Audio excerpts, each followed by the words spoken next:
System, female reproductive system, gametogenesis. अब चौथा topic है वो है मेंस्ट्रुअल साइकिल।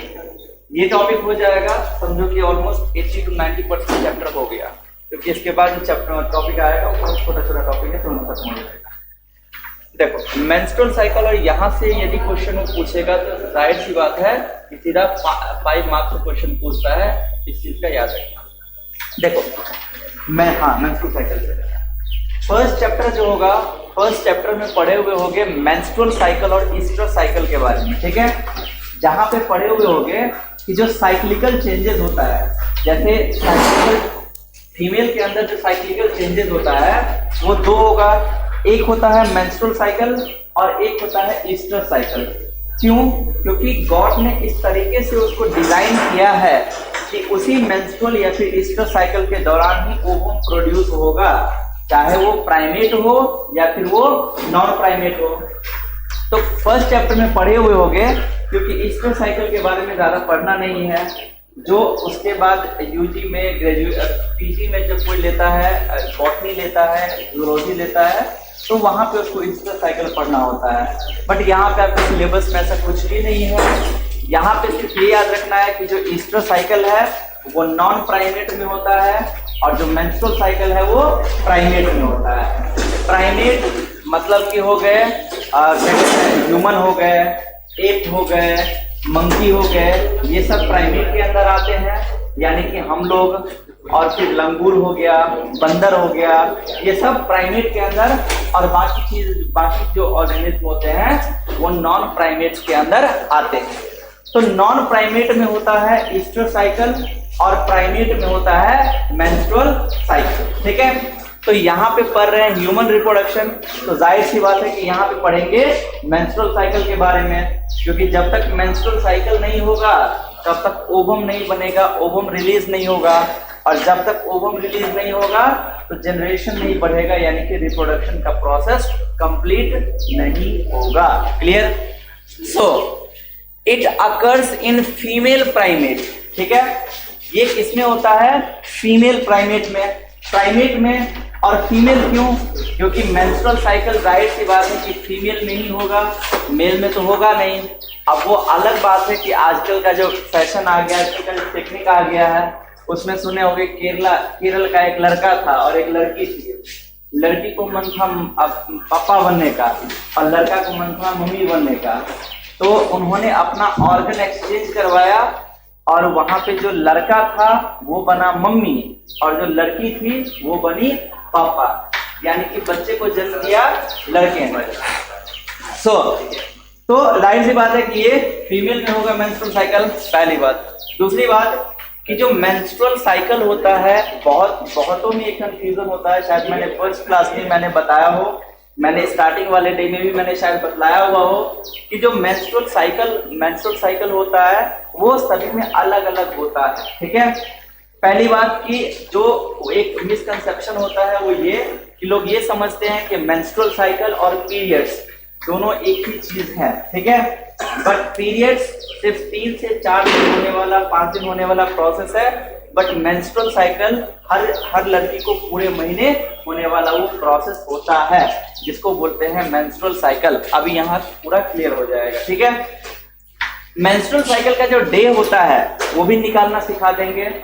सभी में क्या होता है, किसी में यदि हम बात करें नॉर्मल डे की, ठीक है, यानी कि मेंस्ट्रुअल साइकिल में नॉर्मल डे कितना होता है, यदि हम बात करें तो 28 या फिर 29 दिन का मेंस्ट्रुअल साइकिल होता है, बिल्कुल नॉर्मल। ये थोड़ा कम भी हो सकता है, 27 भी हो सकता है, हल्का से ज्यादा 30 भी हो सकता है बहुत केस में 26 भी हो जाए और बहुत केस में 31 भी हो जाए। लेकिन यदि 26 से कम दिन का मेंस्ट्रुअल साइकिल हो रहा है, 25 दिन का हो रहा है, 24 दिन का हो रहा है, 20 दिन का हो रहा है, या फिर 31-32 से ज्यादा दिन का हो रहा है, तो हो सकता है कि उस फीमेल को ज्यादा किसी चीज का प्रेशर हो, ज्यादा किसी चीज का टेंशन हो, इस चीज के कारण भी ऐसा हो सकता है, या फिर हो सकता है कि उसकी तबीयत खराब हो, तो उसको नीड है, उसको जरूरत है डॉक्टर से कंसल्ट करने की, ठीक है।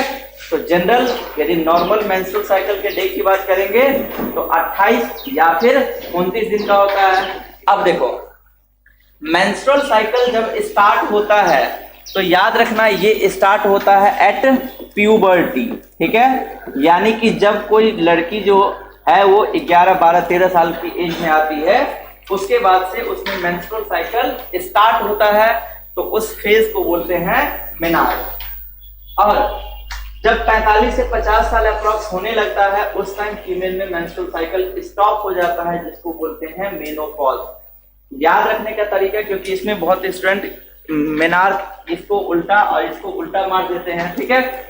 पॉज का मतलब ही होता है रोकना, याद रखना, पॉज का मतलब ही होता है रोकना, स्टॉप करना।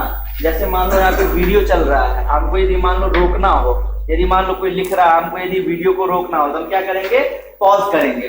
तो पॉज का मतलब ही होता है स्टॉप करना या फिर रोकना। तो याद रखना, जब मेंस्ट्रुअल साइकिल जिस एज में रुक जाता है उस फेज को बोलते हैं मेनोपॉज, और जो मेंस्ट्रुअल साइकिल स्टार्ट होता है तो ठीक उसका उल्टा मेनार्क। क्लियर? इसको लिख लो, नहीं तो ये वाला हम हटाएंगे तो मिल जाएगा। फटाक से लेके लिख लो। सर स्ट्रिक्टली बोलते हैं, हम पहले बोल देते हैं, हमको बोल दिया हुआ है जो ज्यादा स्लो लिखेगा ये जो फोटो है वो ग्रुप में आ जाएगा, ज्यादा रखना नहीं है लिखने के लिए, ठीक है।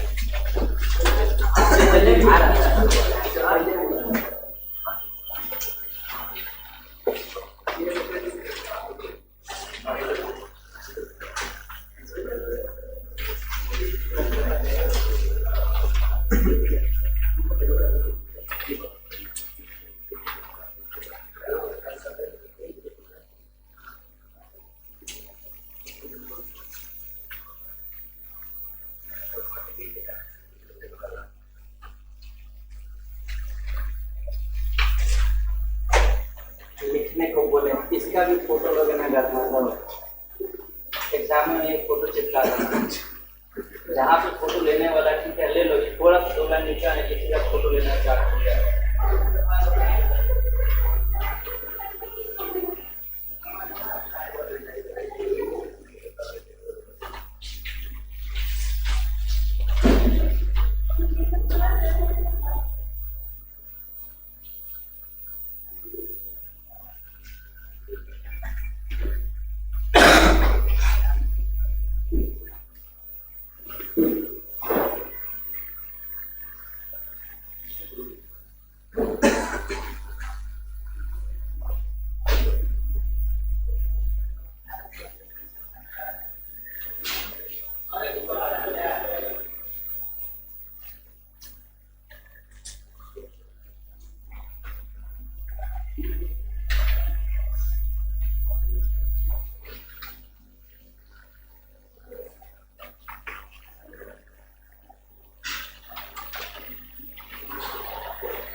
हो गया।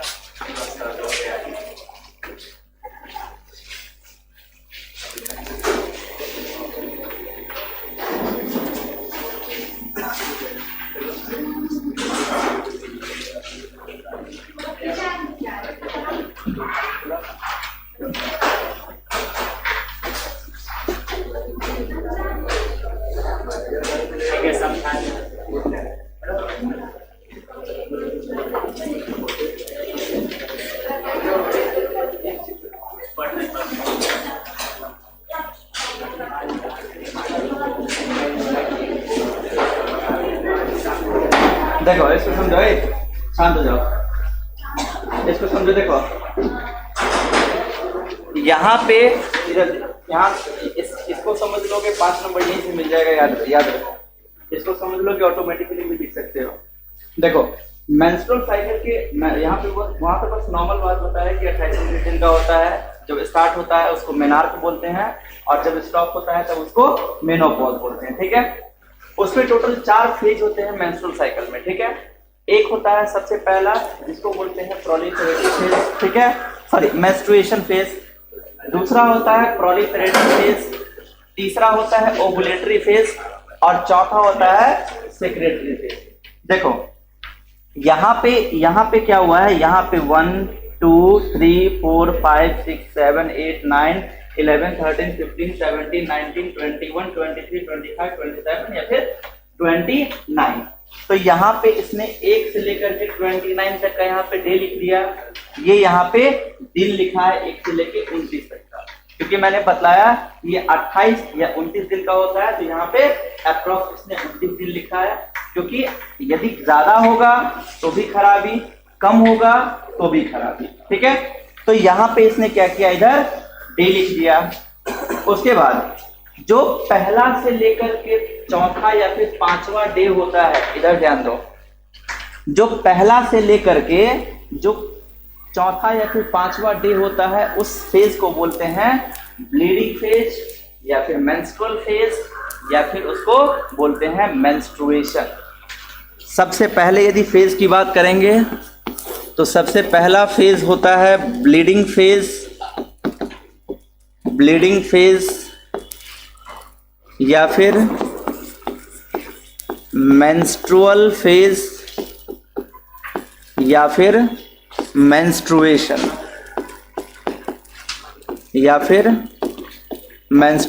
ठीक है।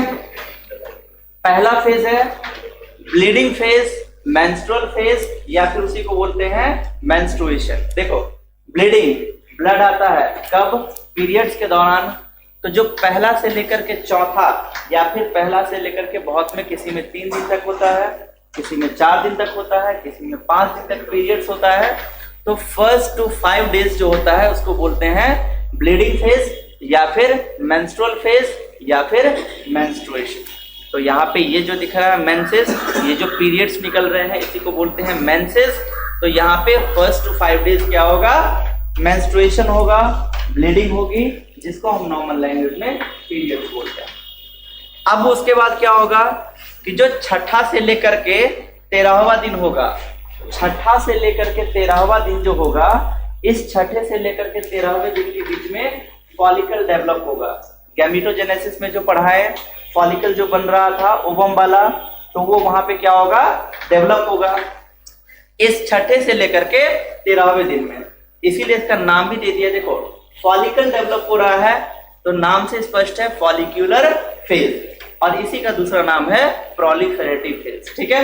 तो छठे से लेकर के 13वें दिन के बीच में क्या होगा, फॉलिकल डेवलप होगा, या फिर यदि एकदम देहाती नॉर्मल लैंग्वेज में बोले तो यहाँ पे ओवम बनेगा, ठीक है। अब क्या होगा, छठे से लेकर के 13वें दिन के बीच में ओवम बन जाएगा। देखो यहाँ पे ये शो कर रहा है यूट्राइन इवेंट, यानी कि इसी डेज के बीच में यूट्रस के अंदर कौन कौन से इवेंट हो रहे हैं। ओवेरियन हार्मोन लेवल, ठीक है, ये ओवेरियन हार्मोन लेवल। तो एक याद करने का एक और तरीका हो जाएगा, ओवेरियन हार्मोन लेवल, यानी कि ओवरी कौन कौन सा हार्मोन सेक्रेट कर रहा है, यहाँ पे एस्ट्रोजन और प्रोजेस्टेरॉन। तो एक यहाँ पे ये भी क्वेश्चन बन गया। अब ओवेरियन इवेंट, ओवरी में क्या क्या इवेंट होता है वो यहाँ पे शो हो रहा है, राइट। और यहाँ पे पिट्यूटरी हार्मोन लेवल, यानी कि यहाँ एक और क्वेश्चन बन गया कि जो पिट्यूटरी ग्लैंड जो हार्मोन्स को सेक्रेट करता है वो कौन सा है, तो एफएसएच और एलएच। बहुत सारा हार्मोन सेक्रेट करता है, बट वो 11th में पढ़े हुए होंगे।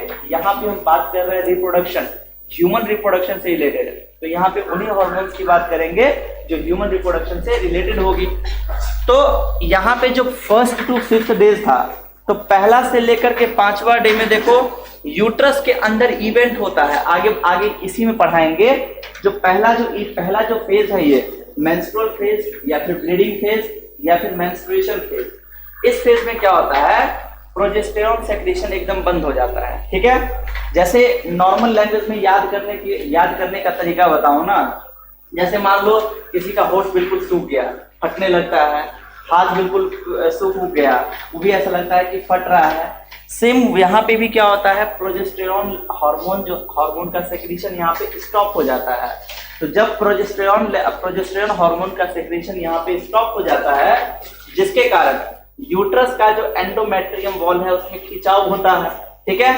अब खिंचाव जो होता है उसी के कारण फीमेल को पीरियड्स के दौरान दर्द होता है और पीरियड्स के दौरान उसी के कारण ब्लड भी निकलता है, साथ ही साथ जो यूट्रस का जो एंडोमेट्रियम वॉल है वो भी टूट करके उस पीरियड्स के दौरान बाहर आता है। इस चीज को याद रखें। तो फर्स्ट 5 डेज में क्या हो रहा है कि यहाँ पे ब्लीडिंग हो रहा है, पीरियड्स हो रहे हैं, ठीक है। इधर अभी नहीं देखना है, इधर नॉर्मली सारा चीज है, क्लियर। अब देखो छठे से लेकर के 13वें दिन के बीच की बात करेंगे। तो छठे से लेकर के यदि हम 13वें दिन के बीच की बात करेंगे तो इस बीच मैंने क्या बतलाया, फॉलिकल डेवलप होगा, ओवरी में ओवम डेवलप होगा। तो अब देखो छठे से लेकर के 13वें दिन के बीच वाले में यहाँ पे आओ, ओवेरियन हार्मोन का लेवल देखो धीरे धीरे हल्का सा बढ़ रहा है, मेनली एस्ट्रोजन हार्मोन, जिसके कारण देखो यहाँ पे 6 to 13 के बीच वाला देखो फॉलिकल प्रॉपर यहाँ पे डेवलप हो रहा है और देखो अंदर में ये ओवम डेवलप हो गया, राइट। ये मैंने वहां पे बतलाया हुआ था। अब एक फेज हो गया मेंस्ट्रुएशन फेज, दूसरा हो गया फॉलिकुलर फेज या फिर प्रोलिफेरेटिव फेज, ठीक। अब तीसरा जो फेज आएगा, तीसरा फेज आएगा ओवुलेटरी फेज, जिसके दौरान होगा ओवुलेशन। ओवुलेशन कहते किसको है, the process of release of ovum from ovary is known as ovulation, यानी कि ओवरी के अंदर से ओवम के निकलने के प्रोसेस को बोलते हैं ओवुलेशन। तो यदि हम बात करें 14वें दिन की, ठीक है, तो 14वें दिन पे क्या होता है, ठीक 14वें दिन पे LH जो कि पिट्यूटरी हार्मोन था, LH उसका हार्मोन का सेक्रीशन टॉप पे पहुंच जाता है, पीक पे पहुंच जाता है। पीक का मतलब क्या है, अब मान लो ये बाल्टीन है, ठीक है। अब बाल्टीन में हम कितना पानी डाल सकते हैं, उतना ही डाल सकते हैं जितना कि उसका सरफेस होगा। ऐसा तो नहीं है कि उसका जो लेयर होगा उसके ऊपर तक पानी आ जाएगा, नहीं, उससे ज्यादा पानी आएगा तो वो नीचे हो जाएगा। सेम वैसे ही यहाँ पे क्या होता है, जो LH जिसका फुल फॉर्म होता है ल्यूटिनाइजिंग हार्मोन, इसका सेक्रीशन बिल्कुल पीक पे पहुंच जाता है, एकदम टॉप पे पहुंच जाता है और इसी टॉप पे पहुंचने के प्रोसेस को बोलते हैं LH सर्ज। याद रखना, एक 2 नंबर में ये भी क्वेश्चन आता है, व्हाट इज LH सर्ज या फिर डिफाइन LH सर्ज। तो यहाँ पे क्या बोलोगे कि मेंस्ट्रुअल साइकिल का जो 14वां दिन होता है, मेंस्ट्रुअल साइकिल के 14वें दिन पे LH का अमाउंट एकदम पीक पे पहुंच जाता है, जिसके कारण LH का सेक्रेशन बहुत हाई हो जाता है, इसी को बोलते हैं LH सर्ज। अब जैसे ही LH का अमाउंट पीक पे पहुंच जाएगा, जैसे ही LH बिल्कुल टॉप पे चला जाएगा, पीक पे चला जाएगा, उसी के साथ साथ FSH का अमाउंट जो है ये भी हाई हो जाएगा। और जैसे ही LH और FSH दोनों का अमाउंट हाई हो जाएगा, ओवरी के अंदर से देखो जैसे ही अमाउंट हाई हो गया, ओवरी के अंदर से ओवम निकल गया और इसी प्रोसेस को तो मैंने अभी बोला कि बोलते हैं ओवुलेशन। क्लियर? 3 फेज क्लियर हुआ, ब्लीडिंग फेज, दूसरा प्रोलिफेरेटिव फेज, तीसरा ओवुलेटरी फेज। अब जो लास्ट वाला फेज आता है जिसको बोलते हैं लुटियल फेज या फिर सेक्रेटरी फेज। अब इस फेज में क्या होगा, ये मान लो ओवम जब अब निकल गया, ठीक है, अब ये क्या बनेगा, कॉर्पस लुटियम में कन्वर्ट होगा। याद करो, ये भी मैंने उस दिन समझाया हुआ था, मैंने बोला था आगे बतलाएंगे। अब यहीं पे जो ये वाला है, ये क्या हुआ, कॉर्पस लुटियम में डेवलप हुआ। अब जैसे ही कॉर्पस लुटियम में डेवलप हुआ, अब क्या होगा, अब ओवम तो फीमेल के बॉडी में रिलीज हो गया। अब 2 चीजें होगी। अब मान लो एग्जाम पूछेगा तो एग्जाम में क्या चीज होगा, या तो पास होगा या फेल होगा, बीच वाला कंटा वाला तो कुछ होगा नहीं है। सेम वैसे ही यहाँ पे भी या तो क्या होगा, या तो इसके साथ या तो ये फर्टिलाइज करेगा या फिर ये फर्टिलाइज नहीं करेगा। यदि ये फर्टिलाइज किया, यानी कि यदि मेल और फीमेल के बीच में सेक्सुअल इंटरकोर्स हुआ रहा और मेल का स्पर्म फीमेल के बॉडी में गया रहा, तो वहां पे क्या होगा, फर्टिलाइजेशन होगा। और यदि वहां पे फर्टिलाइजेशन होगा तो वो किस चीज में कन्वर्ट हो जाएगा, जाइगोट में। और फिर वो जाइगोट क्या होगा, 7 दिनों के बाद यूट्रस के वॉल में जाकर के धंस जाएगा और इसी प्रोसेस को बोलते हैं इम्प्लांटेशन। और धंसने के बाद उसी के अंदर बच्चे का डेवलपमेंट होगा और वहीं पे बच्चे का पालन पोषण वहीं पे होगा। ठीक है। दूसरा केस, फर्टिलाइजेशन नहीं होगा। अब यदि फर्टिलाइजेशन नहीं होगा तो याद करो, पिछले वाले लेक्चर में गैमेटोजेनेसिस मैंने एक वर्ड बोला था, कॉर्पस एल्बिकेंस। ठीक है। अब ये जो कॉर्पस लूटियम है ये कन्वर्ट हो जाएगा कॉर्पस एल्बिकेंस में और फिर वो कॉर्पस एल्बिकेंस डीजेनरेट हो जाएगा, टूट जाएगा, नष्ट हो जाएगा और नष्ट होकर के फीमेल के बॉडी से बाहर आ जाएगा। That is the menstrual cycle. अब बोलो, यहाँ पे कोई डाउट?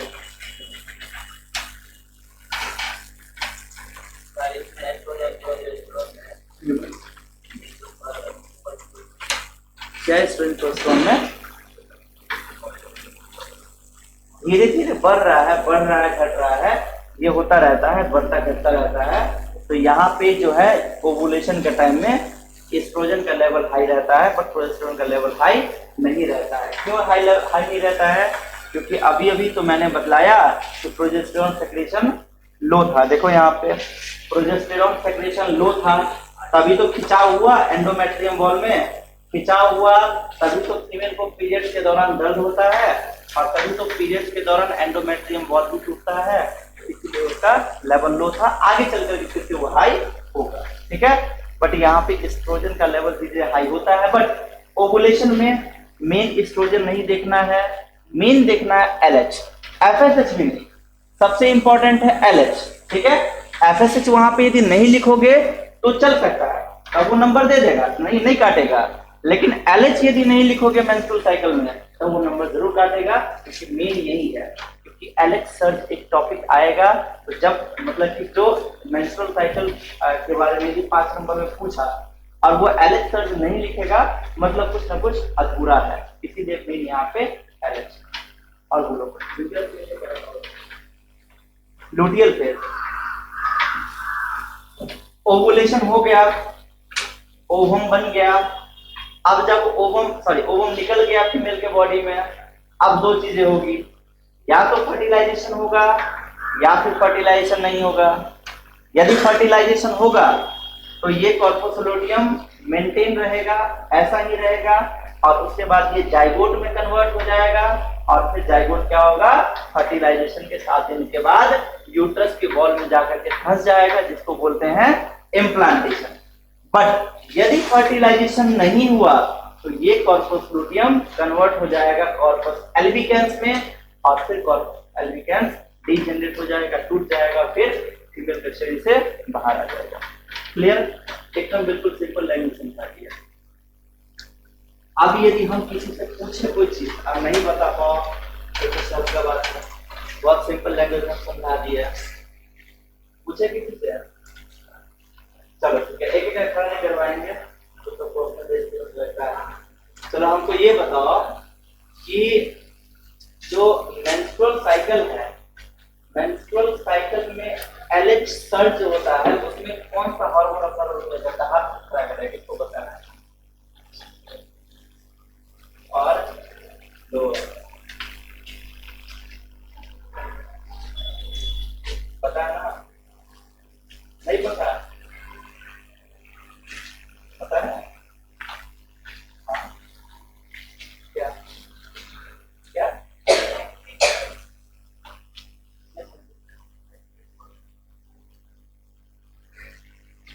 यहाँ पे जो एलएच सर्ज हो रहा है तो इसमें कौन सा हार्मोन का सबसे बड़ा रोल है?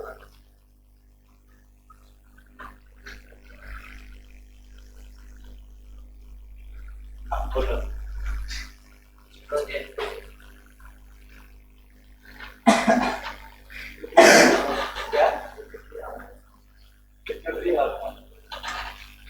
और बोलो, और कोई कुछ और नाम लेना तो ले लो। अरे ये समझो कोई फॉल्स टाइप का ये क्वेश्चन था, मतलब इतना इजी क्वेश्चन हम सामने हम बोल रहे हैं एलएच सर्ज तो एलएच नाम आएगा ना इसमें। ये क्या एस्ट्रोजन प्रोजेस्टेरोन है? अभी मैंने पूछा क्या, एलएच सर्ज में कौन सा हार्मोन का सबसे बड़ा योगदान है, रोल प्ले कर रहा है? कौन सा हार्मोन?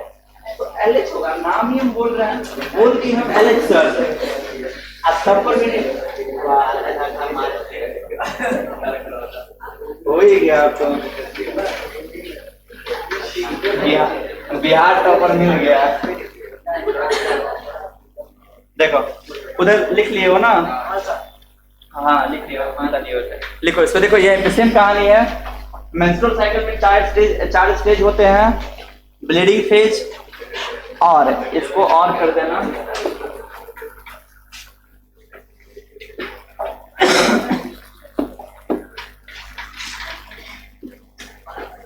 ब्लीडिंग फेज और मेंस्ट्रुअल फेज पहला से लेकर के 5वां दिन तक का, प्रोलिफेरेटिव फेज और फॉलिकुलर फेज छठा से 13वां दिन, ओवुलेटरी फेज 14वें दिन, और सेक्रेटरी फेज और लुटियल फेज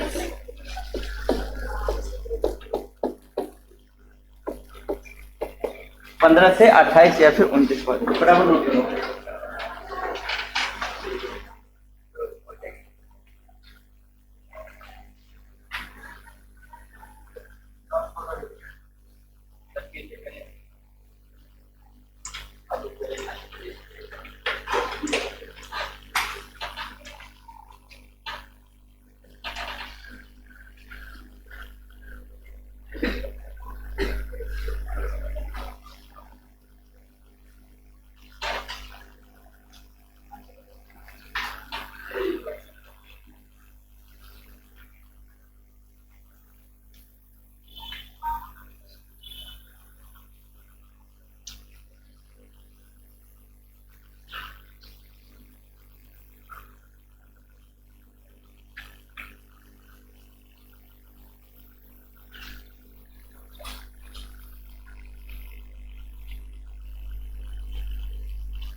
केसर बेंच पर लिखे थे ना था दिया पड़ता था, तो काट छपो छपा दे लाम पहला आगे छपा दे।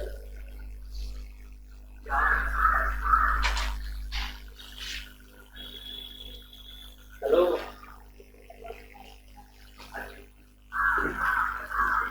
हम यहाँ पे क्यों आए हैं? तो ठीक है, जब समझाना रहेगा तो क्लास में आना, समझाने क्लास के बाहर चले जाए। जब तुम चीज दे रहे हो किसके लिए चीज दे रहे हो, ऐसी चीज चाहिए। देखो इसको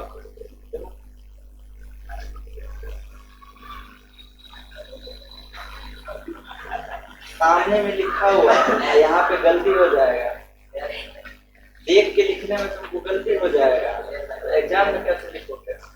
आज मैं टाइम को कैसे जमा छोड़ रहे हैं, कल का नहीं छोड़ने बस यार हम क्लास से बाहर कर देंगे, यहाँ पे कुछ नहीं चलेगा। चाहे तुम सर से पूछवा क्या हो, चाहे कुछ मेरे क्लास में कुछ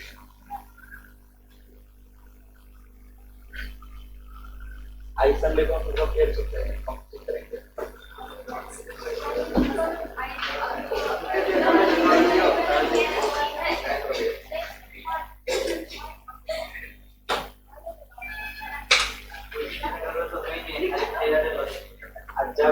जब संडे को तुम लोग को पता था क्लास खुला हुआ है, आप टीचर बोले कि क्लास ऑफ रहेगा, तो बोली टीचर बोले लोग को बोलना चाहिए था ना। हम लोग कहते ही मैं क्या तुम क्या नहीं देखते, अब जो नहीं है उसमें मेरा क्या, उसमें तो उसी का लॉस है।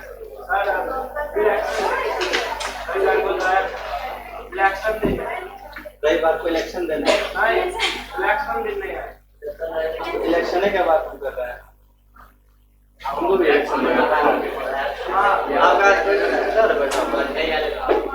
अब हो गया क्लास, आज ही का हो गया।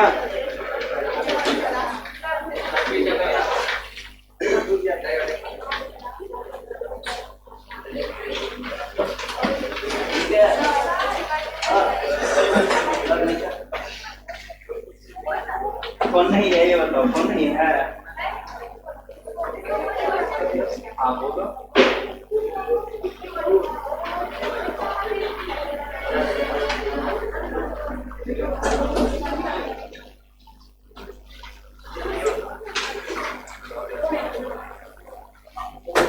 क्वेश्चन आया था, क्वेश्चन है अभी क्वेश्चन देकर